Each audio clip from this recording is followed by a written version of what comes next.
그런 메커니즘이 있었어요. 회개를 해야겠다. 회개를 좀 하자. 회개를 좀 했어. 근데 마음에 남아. 왜 남지?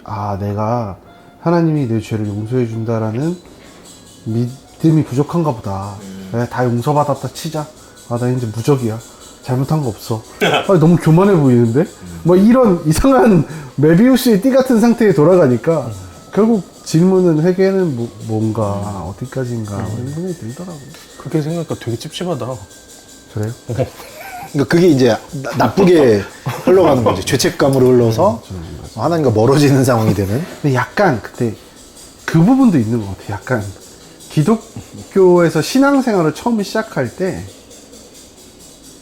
되게 많이 쓰는 도구 같은 게 자존감을 낮추는 행위나 문화, 사상이라고 좀 생각을 하거든요.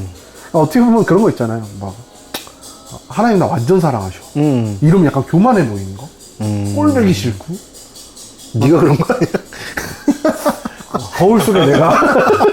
그러니까 근데 그런 게 젊었을 때는 절대적으로 저는 노라고 생각했는데 요즘은 좀 부러운 것 같기도 해요. 그런 어떤 신념에 살아간다는 게. 그러니까 이 겸손과 높은 자존감의 좀 잘못된 뭔가 이해? 약간 여기서부터 발현하는 것 같은 느낌인데. 그러니까 제가 이제 저희가 다 아는 어떤 한 목사님이라고 계시는데 알지. 한 목사님한테 가끔 전화를 해서 이런 얘기를 해요. 넋두리를. 근데 형이 생각하기에 막 이렇게 평범한 삶 혹은 하나님으로부터 막 축복받은 삶에라고 생각하지 못한 요소들이 몇 개 있지 않냐. 그 와중에 하나님이 원망스럽지 않냐. 근데 이분은 엄청난 확신이 있으시더라고.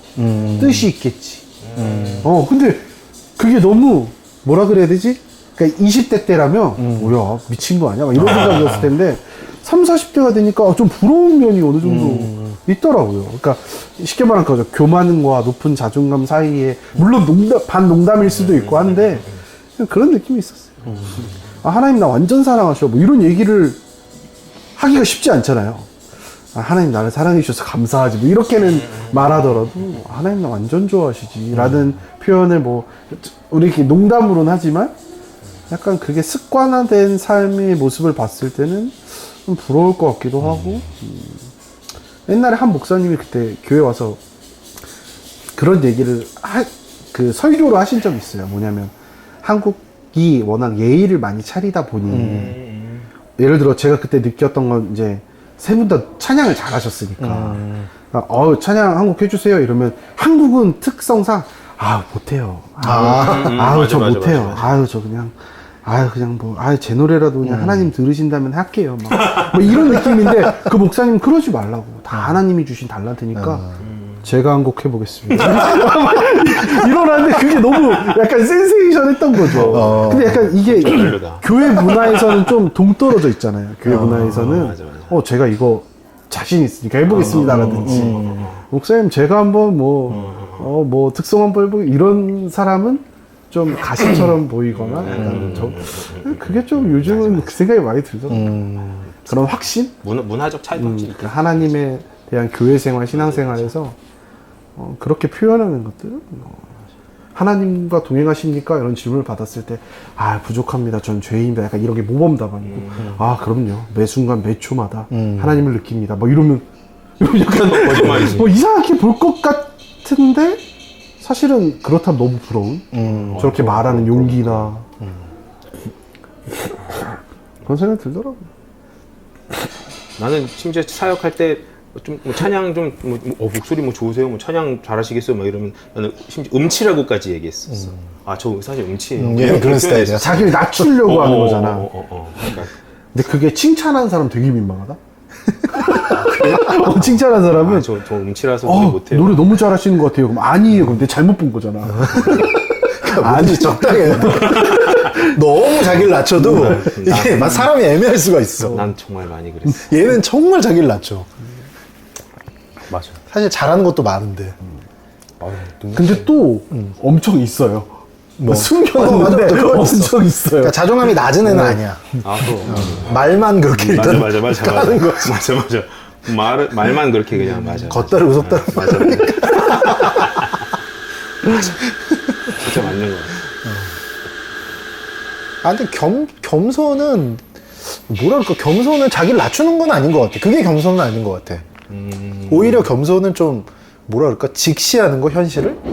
그게 겸손 아닐까? 그러니까, 형님은 성도님이 아, 설교 너무 좋아요라고 하면 어떤 리액션이 좀 모범적이에요? 좀 합니다.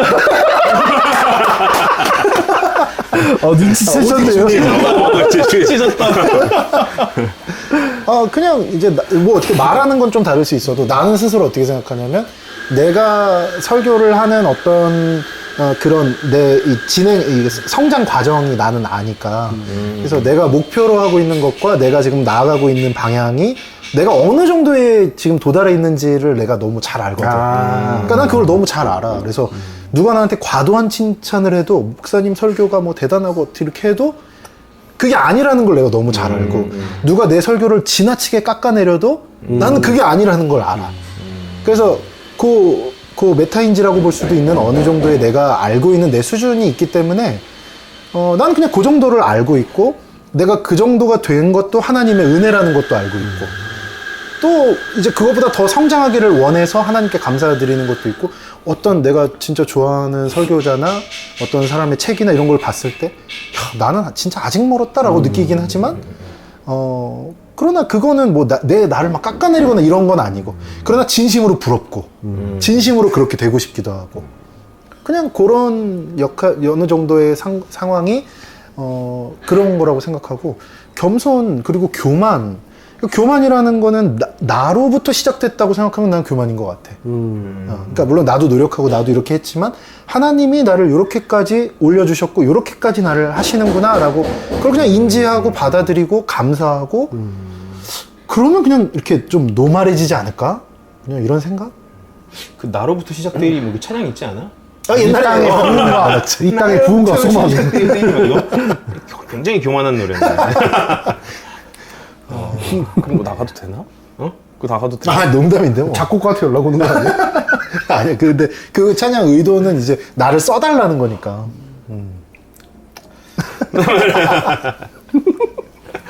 근데 저는 개인적으로 그런 찬양도 별로 안 좋아해요. 나라는 말이 많이 들어간 찬양도 별로 안 좋아해요. 근데 그런 찬양이 진짜 많아. 많지. 엄청 많지. 내 감정에 집중해서 내 감정의 어떤 내 그런 환경이나 것들을, 상황. 그런 걸 만지는 찬양이 되게 많은 것 같아요. 많지. 요즘은 더 많은 것 같아요. 요즘 찬양은 확실히 시대 선포적인 찬양도 아니고 뭐 세상을 변화시키는 것도 아니고 그냥 감정을 위로한다 뭐 요런 데 포커스 뭐 맞아. 우리랑 동행한다 약간 요런 생활 밀착형 하나님에 대한 찬양이 많은 것 같아요. 맞아. 그러니까 예전에 찬송가 같은 경우는 하나님 높이는 게 많고 교육적인 게 많아. 그러니까 찬송가 가사를 통해서 사람들에게 교리나 신앙에 대한 뭐 경험이나 체험이나 이런 거를 교육적인 측면. 그래서 가사가 많고 내용이 있어. 그런데 지금 우리가 이제 익숙해진 뭐 가스펠, 복음송 혹은 뭐 CCM이라고 부르기. CCM은 사실 되게 넓은 의미거든. 컨템포러리 크리스천 뮤직이니까 우리 동시대에 지금 우리가 누리고 있는 모든 음악이 다 CCM이라고 볼 수도 있는 거거든. 어쨌든 뭐 이제 그런 것들은 특징이 뭐냐면 감정을 좀. 그게 왜 그러냐면 그때 태생 자체가 그 갈보리 교회라는 그러니까 미국의 우드스탁 페스티벌 이 히피 문화 이제 그런 것들이 정점에 달했을 때 거기에 대한 허무함을 느끼고 나서 이 히피들이 하나님께로 돌아오는 그런 상황이 있었어. 그때 가장 유명했던 교회가 갈보리 처치고 거기에서 이 히피 문화에 젖었다가 하나님께로 돌아온 사람들이 가스펠을 만들기 시작한 거지.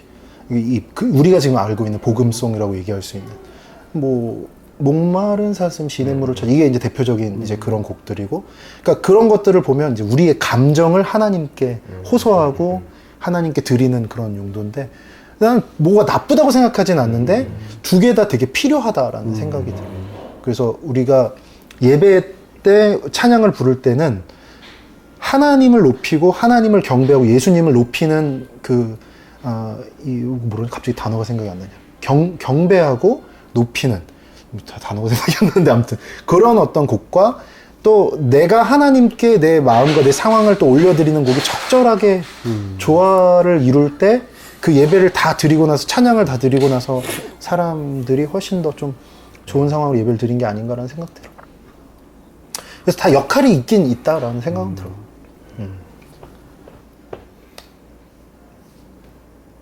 근데 그 약간 극단으로 빠질 수 있거든. 어떤 사람은 무조건 찬송가만 해야 된다, 혹은 무조건 하나님 높이는 찬양만 해야 된다, 이렇게 생각할 수도 있고.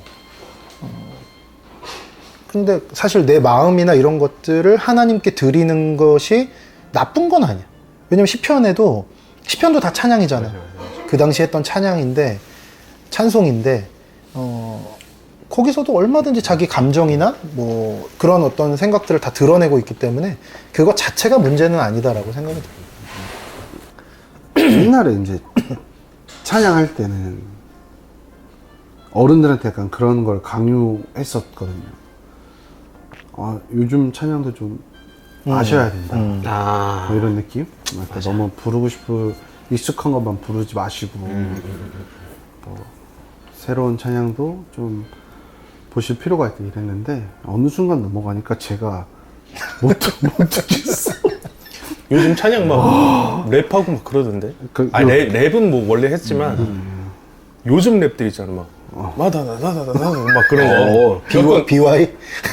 BY보다도 훨씬 갔죠. 이제 막 완전 막 그냥 아예 그 장르도 있죠. 그러니까 원래는 그냥 랩이 들어간 찬양은 좀 랩도 좀 라이트한 이런 느낌인데 요즘은 아예 갱스터 같은 뭐 그런 것도 있고 이런 거 해가지고 이렇게 해가지고 DJ도 있죠. 찬양 어디 수련회 가면 DJ잉을 하더라고. 조명도 이제 좀 더 화려한 걸 쓰고 확실히 이렇게 안 되더라. 왜냐면 이게 또 그럴 수 있나 봐. 익숙한 게 좋아. 맞아. 막 새로운 노래를 익히고 막 이게 너무 쉽지 않더라고. 그러니까 우리가 막 드럼 치고 그랬을 때 우리 어른들이 그랬던 거야. 우리 보면서. 지금 이제 너네가 디제잉 하는 걸 보면서 저까지? 이러는 걸 이제 우리 어른 세대들은 이제 드럼까지? 교회에서 막 이제 이렇게 생각을 한 거지. 요즘은 그런 것도 많이 하더라고요. 유튜브 뭐 라이브 방송으로 뭐 찬양 집회 같은 걸 하는데 실시간으로 댓글로 이 곡 해주세요라고 하면 차이티 그 곡을 해주는 거야. 그러면서 막 소통하면서 찬양 한 곡 하고 뭐 누가 이렇게 고민 같은 거 올려주면 그 고민 뭐 정답이라고 하긴 그렇고 대화하듯이 좀 해주다가 무슨 찬양 또 신청곡처럼 좋았다고 하면 또 해주고 그런 것도 있고 참. 우리도 한번 해볼까? 뭐를요? 그런 거. 왜 음치라는데? 나 음치야. 아, 난 어차피 뭐 이게 뭐 건데 뭐. 음치 뭐 건데 뭐. 천국 갈 거야. 난 스페셜 게스트야. 알았어. 아니야, 스페셜 게스트 아니고 그냥 게스트야. 스페셜이야. 노래 진짜 잘하더라고. 노래하는 영상을 짧게 해가지고 여기다 넣으면 좋겠다. 이 음치라고 할 때마다. 사람들 보러 평가하라고. 너였다면.